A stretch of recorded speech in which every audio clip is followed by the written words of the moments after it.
Title: The Man Behind Ken's Voice and Talent Titan, Bill Cunningham, bows out at 96.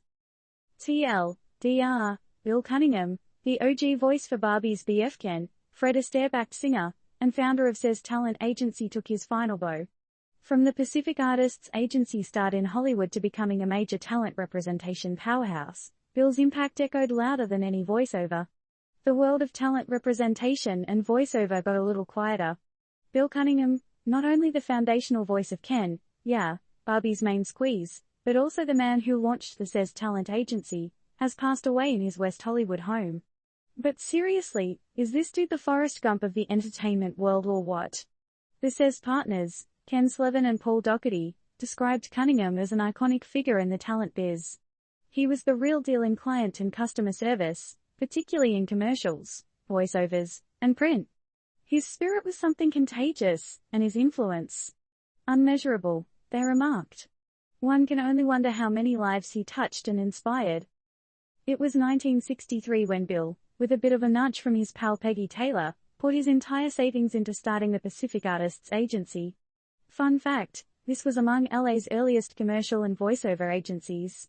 Ever been to the crossroads of the world on Sunset Boulevard in Hollywood? That's where it all began. Bill was all about the personal touch. Imagine this, an album filled with voice clips from his clients and a book of their headshots with handwritten bios. That's old school charm right there. He would hand deliver these to producers all over town. Who needs LinkedIn when you've got Bill's hustle?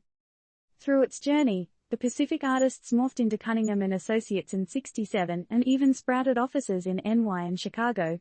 When Bill hung up his boots in '89, the company's legacy continued, changing hands but keeping the initials of its influences, Cunningham, Escott, Slevin, Doherty.